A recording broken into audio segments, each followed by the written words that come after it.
In the lecture series on Introduction to Radar System, we are now going to discuss the modification of radar equation. In previous lecture, we have modified radar equation a little bit.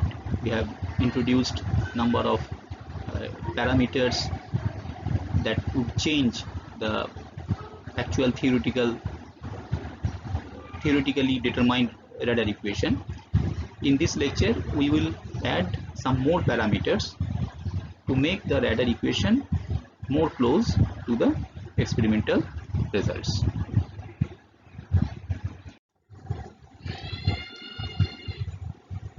In previous class, we have discussed the effect of noise in radar equations. Now we will consider how we can integrate number of pulses to make the signal to noise ratio higher. That means to enhance the detection capability of the radar much better way. So the process of summing all the radar echo pulses for the purpose of improving detection is called integration. Many pulses are usually returned from any target on each radar scan and can be used to improve the detection. The number of pulses, we are considering just an example, we will consider it. Number of pulses, say NB, returned from a point target as the radar antenna scans through the beam with that can be written number of pulses as theta b into fp divided by d theta s dt, or you can write it in terms of antenna scan rate in rpm like theta b fp divided by 6 omega r, where this theta b is the antenna beam width in degree, fp is the pulse repetition frequency in hertz, d theta s dt is the antenna scanning rate in degree per second, that we can convert it into antenna scan rate in rpm omega r. So if you take an example, theta b equal to 1.5 degree, fp say 300 hertz, this is a standard value, omega r is 5 rpm. In that case, under this situation, NB is nearly 15 hits. That means in one scan, almost 15 number of pulses or echo would expected to be returned from a point target. That means the point target will not produce single echo, but in one scan it will produce 15, at least 15 number of echoes. So we can, instead of using single pulse for the detection, we can use number of pulses like 15 number of pulses for the detection process, and it is expected that if we use more number of pulses, the detection process would expected to be better. So this is the objective of this work.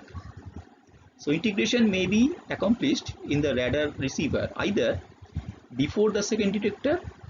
Before the second detector means in the IF range, IF amplifier, or after the second detector, that means in the video amplifier section.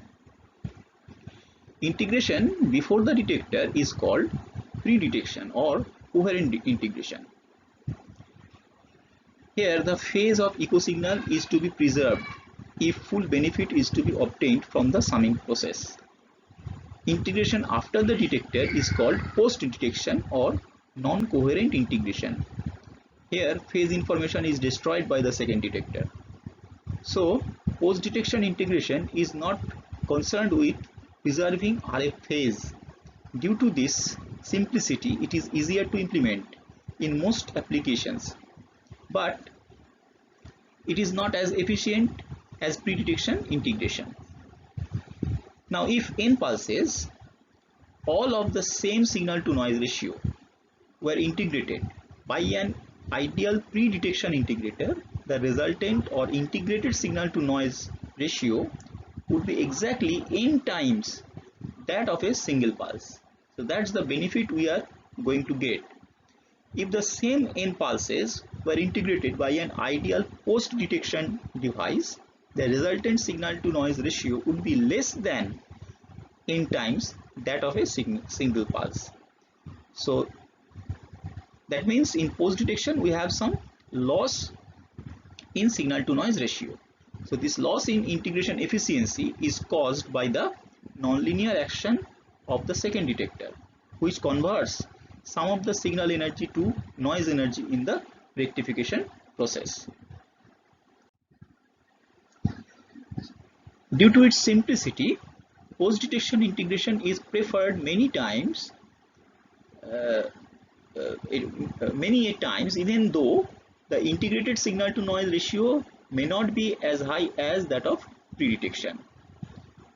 That means though its efficiency is poor, but because of its simplicity for making circuit or implementation part, simple implementation, it is post detection is much more popular.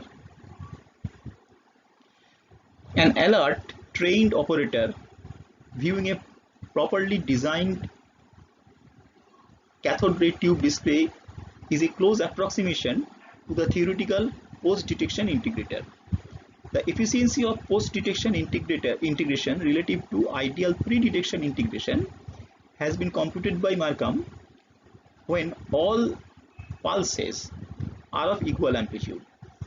The integration efficiency may be defined in this way: EIN equal to S by N suffix 1 divided by N times S by N suffix N. Obviously N is the number of pulses integrated. S by N1, this one, is the value of the signal to noise ratio of a single pulse required to produce a given probability of detection for n equal to 1. And S by N suffix N, this one, denominator, it is the value of signal to noise ratio per pulse required to produce the same probability of detection when n pulses of equal amplitude are integrated. The improvement in signal to noise ratio when n pulses are integrated is called the integration improvement factor, written as IIN, that is equal to n into EIN. So it may also be thought of as the effective number of pulses integrated by the post detection integrator. The improvement with ideal pre detection integration would be equal to n. Integration loss in decibel is defined as Li as a function of n equal to 10 log 1 by EIN. The integration improvement factor or the integration loss is not a sensitive function of either the probability of detection or the probability of false alarm that we have studied in our previous class. The radar equation with n pulses integrated can be written as r to the power 4 max. Numerator would be the same, PTGAE sigma divided by 4 pi whole square KT0 BN Fn S by N N. So this is the new term where the parameters are the same as in the earlier radar equation except this one, S by N N. And this is the signal to noise ratio of one of the n equal pulses that are integrated to produce the required probability of detection for a specified probability of false alarm. So if we substitute the integration efficiency in the original radar equation by EIN equal to S by N1 divided by N S by N, then we can write this in terms of the integration efficiency. So r to the power 4 max becomes PTGAE sigma n EIN divided by 4 pi whole square KT0 BN Fn S by N1. So this is the modification we can make for integration of radar pulses. Now you have to understand the radar cross section of targets. The radar cross section of a target is the fictional area intercepting that amount of power which, when scattered equally in all directions, produces an echo at the radar equal to that from the target. So in other way we can represent it as sigma is the RCS, power reflected towards source per unit solid angle divided by incident power density divided by 4 pi. Mathematically we can write it in this way: limit r tends to infinity 4 pi r square mod of er by ei whole square, where this er is the strength of reflected field at radar, ei is the strength of incident field at radar, r is the range. So this is how we define the radar cross section of a target. Now let us have some idea of radar cross section and how it is dependent on the frequency. So radar cross section of a simple sphere. To understand this, we will consider a simple sphere as target, as if we are changing the frequency and we are trying to observe the radar cross section. What happens to the radar cross section, whether it is increasing or decreasing. So let us try to understand with this fictitious experiment. So this figure actually shows the variation of radar cross section with respect to frequency or wavelength, and in y-axis it is plotted with sigma of the sphere divided by pi a square. So it is a normalized radar cross section, and in the x-axis we have circumference by wavelength, that is 2 pi a by lambda. So it is normalized perimeter, you can call it as. Now as you can see, when this x-axis is very small, under this case that means lambda is very high. Lambda high means frequency is very low. So for lower frequency, as we increase the frequency from a very low value to higher value, the cross section increases, right? And then suddenly cross section tries to decrease and then again increase and tries, so it is kind of oscillatory in nature. And finally, when lambda is small enough, that means frequency is large enough, then it becomes almost equal to 1. 1 means sigma sphere divided by pi a square. 1 means sigma sphere is nearly equal to pi a square. That means the radar cross section becomes almost equal to its geometric cross section. So we divide this plot into 3 distinct regions. This portion is called the Rayleigh region. This section is called the Mie region or resonance region, and this constant portion is called the optical region. So let us see what happens to all these 3 regions. First, consider the Rayleigh region. In this case, the size of the sphere is small compared with the wavelength. That means 2 pi a by lambda much smaller than 1. Here the RCS varies as lambda to the power minus 4. The cross section of raindrops and other meteorological particles fall within this region as the usual radar frequencies. Raindrops, etc. are essentially invisible to radars operating at longer wavelengths. That means if the radar operates at lower range of frequencies, that is under VHF or lower value of ultra high frequency, then the raindrops would appear to be or almost transparent. That means radar can see through the rain if radar operates under low frequency condition. So radar can detect targets in presence of rain or fog. So this is very important region. Now we will consider the Mie region or the resonance region right here. This one. So for this case, the size of the sphere is comparable with the wavelength. So 2 pi a by lambda is nearly equal to 1.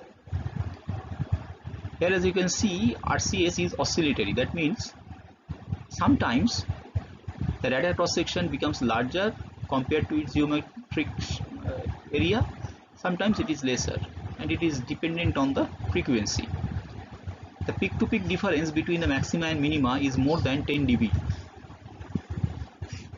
So this is the characteristics of this region. Now we will consider the optical region, this one. Here the size of the sphere is large compared to the wavelength. That means 2 pi a by lambda is much greater than 1. The RCS approaches the optical cross section pi a square. Optical cross section means geometric cross section. So it is important for imaging type of radar. So these are three different regions of this plot and their characteristics. Now we will consider few terms related to the transmitted power. First, the peak power. The power P suffix T in the radar equation is called the peak power. This is not the instantaneous peak power of a sine wave. It is the power averaged over that carrier frequency cycle which occurs at the maximum power of the pulse. Now the average radar power P average. The average transmitter power over the pulse repetition period. If the transmitted waveform is a train of rectangular pulses of width tau and the pulse repetition period T suffix P equal to 1 by Fp, where Fp is the pulse repetition frequency, then the average power is related to the peak power by P average equal to Pt peak power into tau divided by T suffix P. That means Pt into tau into Fp. Next is the duty cycle. The ratio of average power to the total power, that is PAV by Pt, or tau by T suffix P, or tau into Fp, is called the duty cycle of the radar. A pulse radar for detection of aircraft might have typically a duty cycle of 0.001, whereas a CW radar which transmits continuously has a duty cycle of unity. Writing the radar equation in terms of average power rather than the peak power, so we are modifying the radar equation again in terms of average power. We can write R to the power 4 max equal to PAV. Instead of PT we are writing it as PAV into GAE sigma n EIN divided by 4 pi whole square KT0 Fn Bn into tau S by N1 Fp. The bandwidth and the pulse width are grouped together since the product of the two is usually of the order of unity in most pulse radar applications. Now we will consider the pulse repetition frequency and the range ambiguity. The pulse repetition frequency is determined primarily by the maximum range at which targets are expected. If the PRF is made too high, the likelihood of obtaining target echoes from the wrong pulse transmission is increased. Echo signals received after an interval exceeding the pulse repetition period are called multiple time around echoes. So we will consider three targets: target A, target B and target C. We have chosen the pulse repetition frequency in such a way that this is the maximum range, which is called the unambiguous range, because if the target is present within this range, then for this pulse, that means the current pulse, the radar's receiver will receive its echo. But if we consider this B target, the distance of this B target is such that after transmitting this current pulse, the radar receiver will receive the echo of B, but that echo is not due to the current pulse. Actually, it is the echo coming from the previous pulse. Okay, this one. Similarly, target C is at far away distance and the radar is receiving its echo from 2 pulse earlier. So the echo received from pulse C is actually due to this pulse when it was transmitted, and C was at so distance that the previous 2 pulses took so much long time that it is coming back that particular echo for last 2 pulses is coming to the radar receiver during the current pulse time. Okay, so effectively in a scope display, what we will see the position of A in its own position. There is no problem because it is within the unambiguous range. So target A will appear here, but observe the position of target B. Target B will appear before target A, because this echo is actually from the previous pulse, right? But the position of B is such that as if it is much closer to this B target is much closer to target A, and C target, which is actually far away distance, this echo is coming in between B and A. So these 2 echoes are actually false echoes. They are not coming due to the current pulse, they are coming from previous pulses, and that would lead to us the wrong detection, right? Because B and C should not appear here. They should be away compared to pulse A or target A. But the thing is that the A-scope display will show that these 2 targets are present much closer compared to A. So these are actually errors.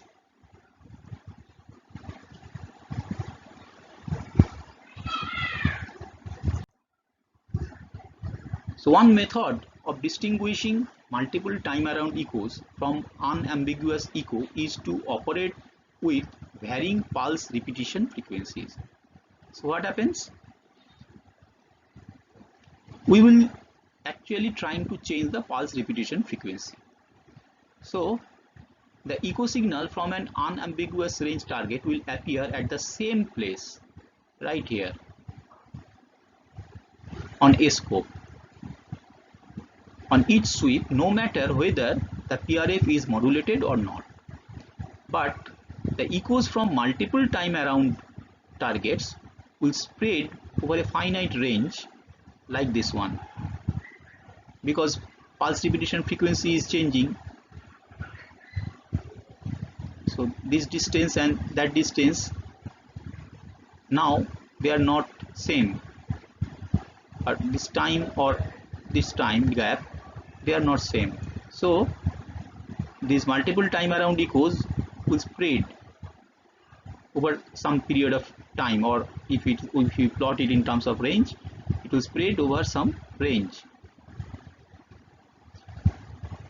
So the number of separate pulse repetition frequencies will depend upon the degree of the multiple time around targets. Second time target needs only 2 separate repetition frequencies in order to be resolved. So this is one way of distinguishing the original unambiguous target A and ambiguous or erroneous target B and C. This is how we can do it. So these are the basics of simple radar. We are trying to inform you about the pulse radar system. There are a lot of things to be means lot of things are there to tell you, but with the short period of duration, it is not possible for us to, or for me to tell you everything. So I think you got some basic idea of pulse radar system, and if you have that knowledge in pulse radar system, you can read more and participate in other short-term courses, so that you can get the proper knowledge in radar system. So that's all for this session. Thank you very much.